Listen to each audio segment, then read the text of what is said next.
It's time for the movie rating. Tonight's victim is actor Lance Caver that has played in numerous films, such as Beloved Beast, such as Friday the 13th Vengeance, and many, many others. Hello? How you doing today? It's blazingly hot, but it's better than 12-degree weather. Back to you, Bob. Yes, I've been in a lot of different films. It's been an amazing run for the last 3 years. I've only been doing this for 3 years, so it's been a pretty crazy ride. Yeah, I can imagine like how much of the workload could be like when you're just starting out like this. Starting out in terms of like there's so much to do in terms of the acting perspective things. I mean, it's not just the traveling and everything else, but getting hired to do a project and having to act a part out and having to be around other people like that. I mean, keep that kind of in check in a way that no matter how many new projects you do, do you still have the same feelings, or do you kind of readjust yourself? You know, I have the same feelings because I really don't know how to feel about it. I'm so new at this. I'm a soldier. I'm a retired veteran. 6 years of my military service was in combat. So acting to me is a completely new area, and I'm still learning. I think it's completely learning curve beyond I could have ever imagined. I never thought myself ever doing something like this. Do you do like mostly smaller parts, or do you prefer actually do like not exactly supporting roles, but at least minor roles to where you actually get some speaking lines, maybe a couple seconds or a minute or two for scene? I'm amazed people who are wanting to see me on camera. It doesn't matter whether I do a leading role, supportive role, or if they just want me to come in and say a line or two. That's fine. In fact, I was shocked and amazed that I was asked to be in Friday the 13th Vengeance, and when I was asked to be in it, I was thinking, okay, I'm probably going to be an extra or maybe a bigger part of an extra. I had lines, and I wound up being in two scenes that had lines. It's been a lot of fun. It's been different. So to me, I'm just happy to having fun doing it. Are you allowed to talk about some of them, about your role as well as the storyline? I can talk about most of them. There's a few of them that we have NDAs, but I've actually asked about. I can touch on some of my characters, on my character, and a little bit of what it's about. I can't go in depth on some of them, but most of them I can talk about. Right now, we're working on. We're waiting for a green light on some funding and whatnot. But the biggest one that I'm going to be a part of is called Out of Time, the sci-fi adventure drama. That one's going to be probably the biggest budget movie I've ever been in so far. They're shooting for a rather large budget, so that's going to be a lot of fun. That one will be filming mostly out of Australia when it happens. That one's written by a gentleman by the name of Tony Spencer, who is an outstanding writer. The storyline is amazing. The only thing I can tell you about the storyline is if you can remember some past shows and movies, if you go back, I would have to say it's a cross between Sliders, Quantum Leap, and Stargate, all rolled into one with its own kind of mix to it. I play a special operations sergeant, training sergeant that comes in just before I'm supposed to retire, to train these guys on a one-way mission to fix something a bunch of scientists screwed up, which is like a normal thing. So if you think about those last 3 TV shows and movies that I just talked about, you can kind of use your imagination to what it's about. In Vengeance, I play the coroner, John Dooley. I essentially police up all the dead bodies that are left behind from murder and mayhem. And it's an amazing role. Each time I'm in it, I play opposite with Ray Hopper.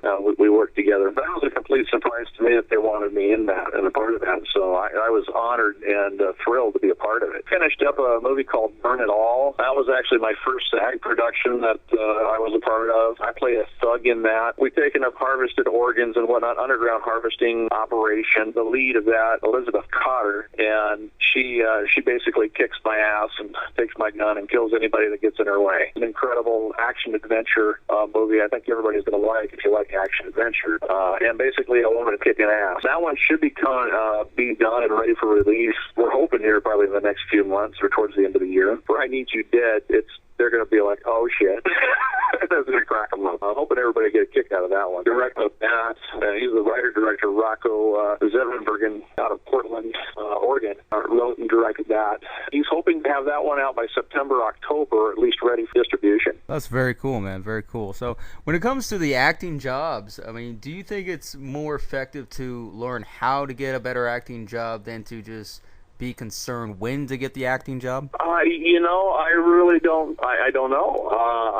I come about them, or I get asked if I would be interested in doing a role. I have submitted and put in for stuff that I've gotten in the past, but I really don't have a method to my madness other than just submit and forget. When I find things that are interested where they need somebody of my age and demographics or whatever. Yeah, and it's always difficult because when it comes to that portion of things, I mean, actors are always wanting to get the job, of course, and then they want to get that good role. At the same time, like, if they're more concerned about getting the job or and so forth, I mean, to me, I think that's going to affect their acting, because if you're so worried about that, then you're going to be worrying about how to get this role down in terms of the character, or how to attach your character to the story. That's a good question. I ran into a guy during an audition.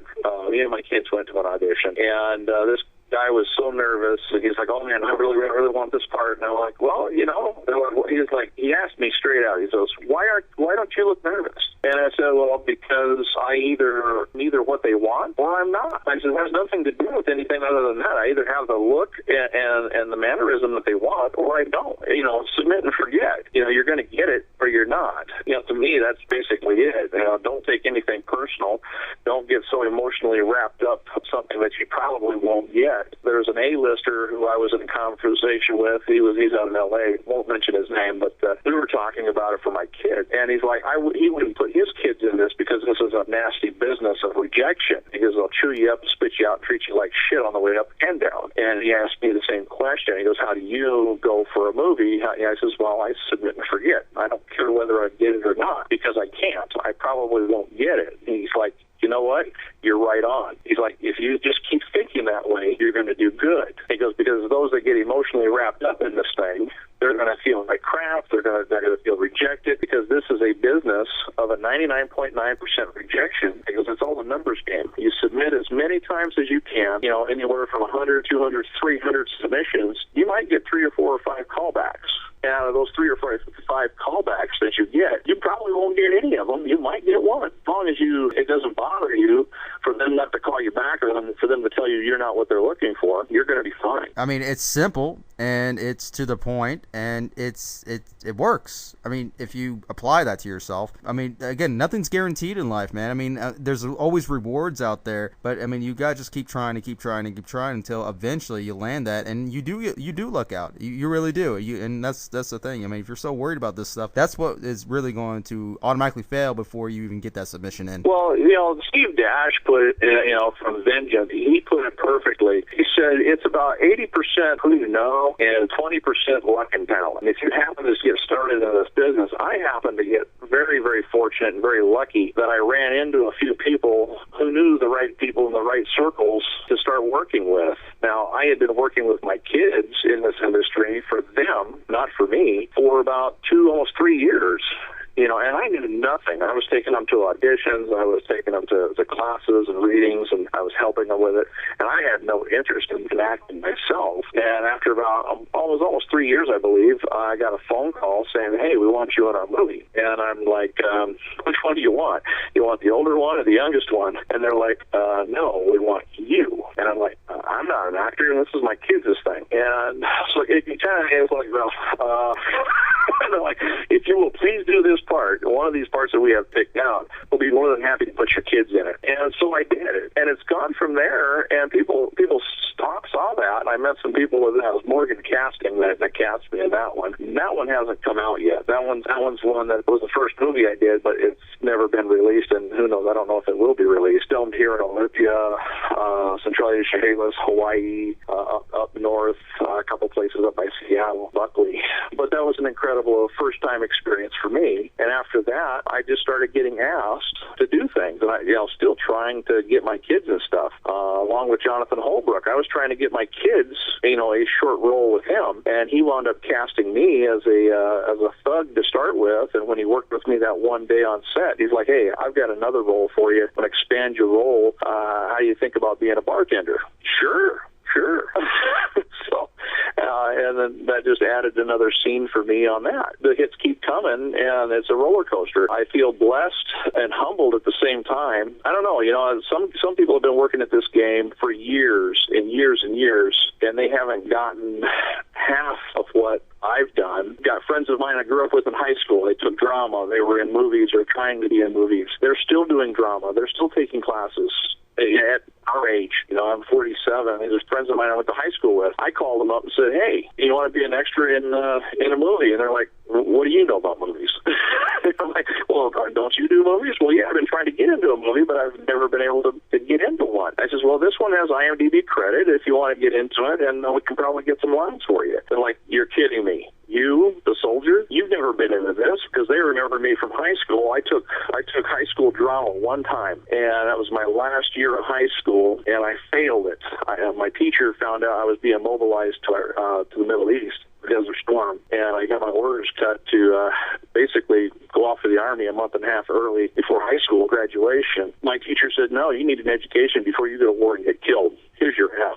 So I failed high school drama, believe it or not. I didn't know you could do that, but I made it possible, apparently. Oh man, but it's amazing things. But what happens in life, though, like as you progress, especially with this profession. I mean, everybody tries so hard to get in there, but it all depends how you're going to do it. I mean, are you going to just get frustrated and say that, oh, I can't do this, I can't? There's no such thing as can't, man, because everybody and anybody can get what they want. You just have to really work at it. I mean, I'm not going to say it's going to be easy, and I'm not going to say it's going to take you a week, month, year. I mean, it all depends what you're going for. I mean, it's just a lot of hard work and effort. I mean, you'll get it eventually, man. It just takes the time. It really does. It takes time, and they say that every business, it takes them 5 years before you start making anything. And I think that's with just about anything you really want to push hard for. It's not going to be an overnight success. Nothing. I don't think anything's an overnight success. And if it is, people take it for granted. I'm retired, so I don't have a full-time job other than raising my kids, getting them to and from school. My wife works. She teaches language courses and Arabic courses at the nearby base here. But so I've got the freedom most of the time to just drop and go and do a movie or go do a scene or a short film most any time. And a lot of times I can take my kids along with me, and they'll wind up getting inserted, here and there, and they love it. So it's turned into a family thing. So we have a good time doing it. That was pretty cool. I mean, these seems like really old school values in a ongoing traditional world, and so to speak, especially in film. I mean, when you just do it for, if you have kids, you do it for your kids. If you just do it because you just want to do it and you don't care exactly what the outcome is, and you still land the role, I mean, that's kind of like living large on its own. You don't need the ongoing fame and all this money and stuff just to be satisfied with what you're doing. Absolutely. One of the things that really pushed me, I guess for me to really push to do roles myself, was I had a film that I was trying to get my kids into, and I was still really pushing them forward with them in mind, because this is what they want, and they love doing it. They just eat the camera up. And they kept telling me this, well, I'm sorry, but one of our other actors' kids, he wants them in it. Actors' kids get precedence over anybody else. And that's when I was, okay, do you still want me to do that role? They're like, oh, you're interested in it still? And I'm like, if you'll put my kids in it, of course I'm interested in it. And they're like, oh, well, yeah, okay. So, it's been a ride, and really I do this for my kids, and they get a kick out of it. It's had its little sidebars. So let's take, for instance, Vengeance. My 3-year-old son, I got called into his school. He goes to preschool, and they called me in there, and they said, hey, we have to ask you a question. What's up with your son and Jason Voorhees? I'm like, oh, God. Because he's running around saying, Jason choke you? Jason stab you? Jason chop you? With other kids. And I'm like, oh, well, it's because we're in the new Friday the 13th Vengeance movie. And my kids and I were all in it. They're like, oh, my gosh, really? Holy crap. Well, we just wound up, everybody at the school now are fans and follow us because of that. So, and even going around the convention, we went to Crypticon, and all my kids had to have their own Jason masks, their own hockey masks. And when people started realizing that we were in the movie too, oh my gosh, everybody came out of the woodwork and wanted to get pictures with all the kids and everything as well. People were wondering how, we were so tight and close with all the, like Mick Strom and Jason Brooks, C.J. Graham, and all of them. And it was like a family. We call ourselves the Vengeance family. And that project in particular, everybody was really, really close, and we had such a good time. It's kind of bittersweet to basically be ending the movie, but we're all really excited to see it come out here pretty soon too. Yeah, that's really awesome. Well, go ahead and plug in any websites or any of your projects that we're going to be expecting either this year or the next year, or what we can expect right now? Well, besides Beloved Beast, we're waiting anywhere from between now and the end of the year for that darn thing for theater release. That's going to come out in select theaters. Some of the small towns, I'm sure, like New York and L.A. and Chicago, got They Reach, series that we're working on, a TV series where I play Jack Richter, Capital Murder, written by David Goodman, and Jason Leiden is also involved with that one as well. Ray Hopper and I are in that. He and I grew up as best friends, and I've always been his protector in this. And then I grew up, he winds up being my boss, and I wind up being like his bodyguard. So that one's going to be a really good one that's going to be coming out here pretty soon. We're still working on finishing it up. They Reach, I'm involved in, and my kids are also in They Reach, briefly. That one should be getting ready for release, I'm pretty sure, here hopefully soon. Not Without a Fight is another one where I'm going to be playing a Russian tanker general. That one is a book that has been written and has been turned into a screenplay. Jewish resistance fighters that survived the Holocaust. True story about a man by the name of Beaverstein, and his grandson wrote it. His name is Thomas Beavers. D.W. Duke and Thomas Beavers. That one's going to be a really good true-to-life story. Let's see. What else besides I Need You Dead, Vengeance, Burn It All that are coming out, or that we're working on. But, yeah, like I said, this whole adventure has been quite the roller coaster and a new experience for me. Very cool, man. That is actor Lance Cavert.